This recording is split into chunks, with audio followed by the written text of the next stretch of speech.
Hello, Bryte Church. I just want to share an encouraging thought for today. It's going to be from the book of Daniel. Most of us know the story of Daniel and King Nebuchadnezzar. I'm not going to read a huge chunk, just one verse from chapter 1, verse 8, where it says, "But Daniel resolved that he would not defile himself with the king's food or with the wine that he drank."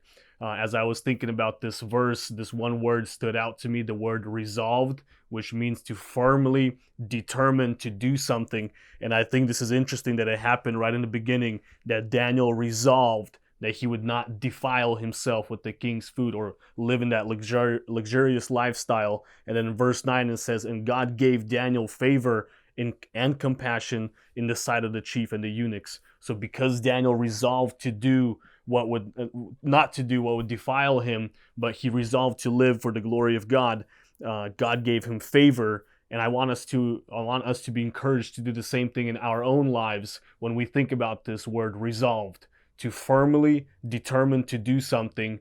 And specifically, I would like us to think about our own hearts, our own minds, our own lives. Where are we living in sin? Where are we living in a way that does not honor God? And where are we living in such a way?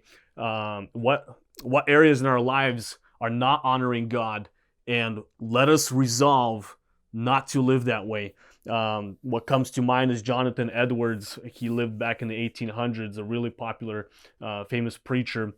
And he wrote 70 resolutions. And I love this resolution number 6, where it says, he wrote, "I will resolve to live with all my might while I do live."